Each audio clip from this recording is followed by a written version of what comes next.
Hello, welcome to this episode of Rich Insights. I'm Don Rich, Head of Investments for Esoterica Capital Markets. Today's topic is on the earnings cycle, right? Where are we at on the earnings cycle? We're going to look at earnings across a variety of different areas, right? Some in the U.S., some outside of the U.S., different segments within the U.S. And the idea is simple.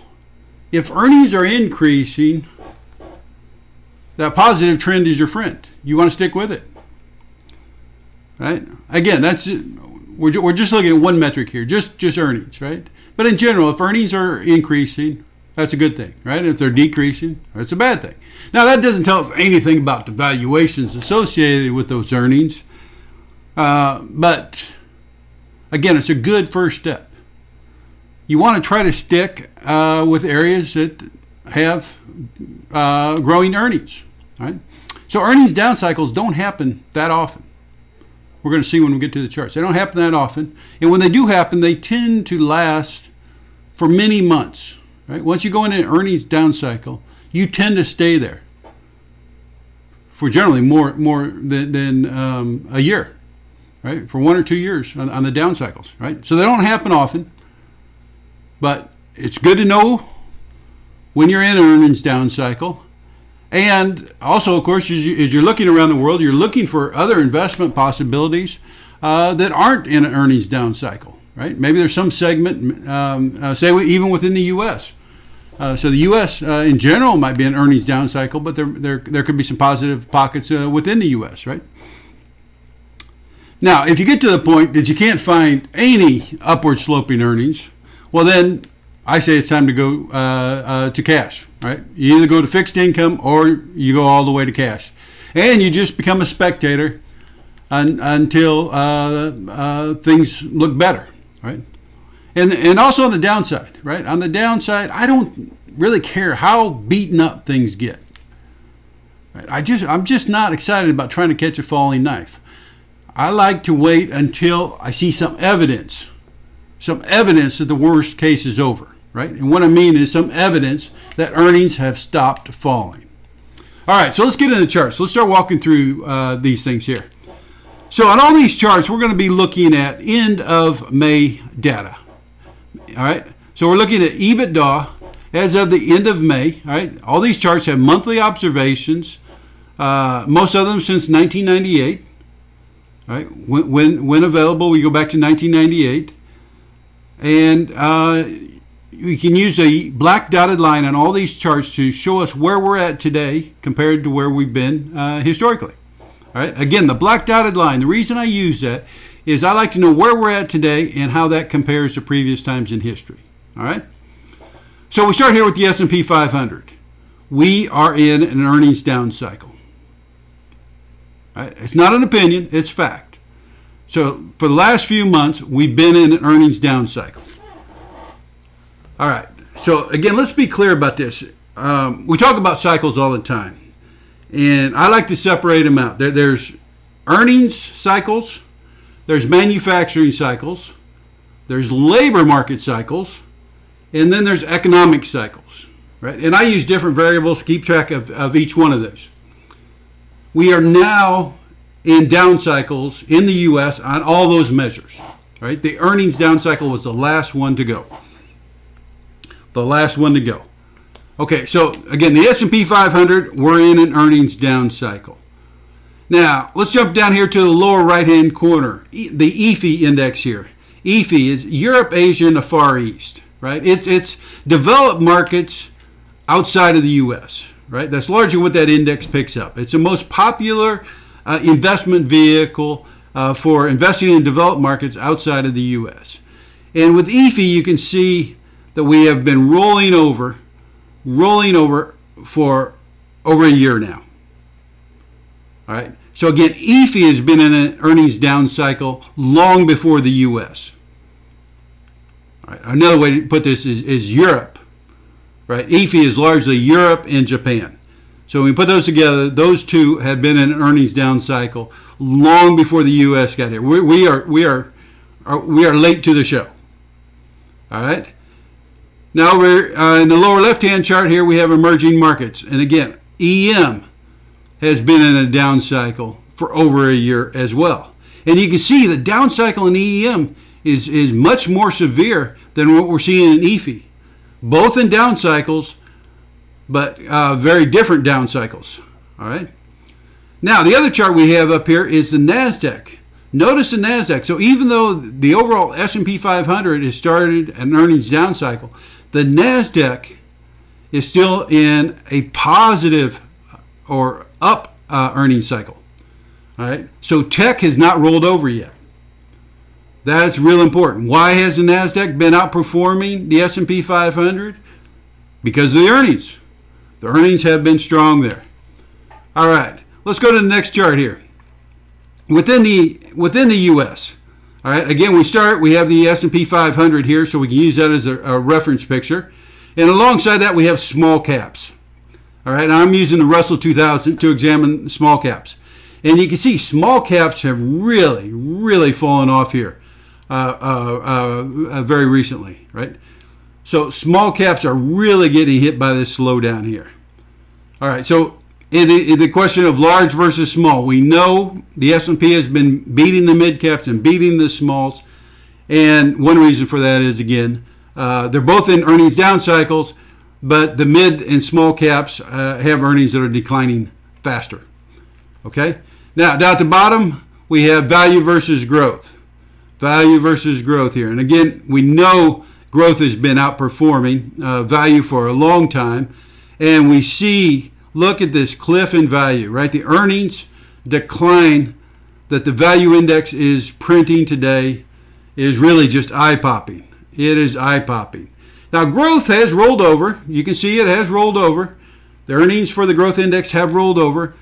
But certainly nothing to the speed of the down cycle that we're seeing in value. All right. So growth has rolled over, but it's a very mild rollover at this point. Now, why is that? Again, it goes back to the NASDAQ chart before. A big chunk of growth is tech, right? It's essentially the same thing we're picking up on the NASDAQ chart here. Okay, so what do we do with this information? Well, growth has been beating value, and I would expect that to continue. Again, we're going to be in these down cycles. If history's any guide, we're going to be in these down cycles for a while. And value is just going through its down cycle much faster than growth is. So I know the difference between value and growth is extreme. You hear it all the time. I'm calling bullshit on it. I stick with growth. Stick with what's been working. The numbers support it right now. All right. And the same with large versus small as well here. Large versus small. I would expect the large cap S&P 500 to continue to outperform the 400, right, the mid cap index, and the small cap index. Whether you look at the S&P 600 for your smalls or the Russell 2 as your small cap index, they're all telling the same story. The S&P still looks favorable from that perspective. All right, now let's go to sector space. Within the U.S., right, overall the U.S. is in an earnings down cycle. Right. So overall, the U.S. is within an earnings down cycle. But are there any pockets, right? Are there any hidden nuggets that we can uncover? Now, we already pointed out one, right? The NASDAQ or the tech aspect. Are there any others? Well, let's take a look here. Again, we start, same chart here. We're looking at monthly observations of EBITDA for each of the sectors here. Again, going back to 98. And we see the healthcare chart. The healthcare chart continues to look very impressive. Now, obviously, it's getting a push because we're in a healthcare crisis, but it was doing well even before we got to that point. All right. The other sector here that's quite impressive is the tech sector, right? That shouldn't come as a surprise. The tech-heavy NASDAQ was already showing us a similar type of result. All right. What else? What else does not look too bad, right? That's really the question we're asking ourselves is what doesn't look bad, right? We're looking for the least ugly pig right now. When you get an earnings down cycle, sometimes you're looking for the best of the worst. All right. Now, in that vein, then we got consumer staples. Consumer staples has been strong here for the last year, right? Quite a run up here in the earnings for staples. So you can stick with staples comfortably here. And you notice utilities as well. Utilities have just started to roll over. All right, just started to roll over. They kind of look like the growth index, but they're rolling over at such a slow pace. You've got to like that, right? You got to like that. All right, so there are a few hidden nuggets here, right?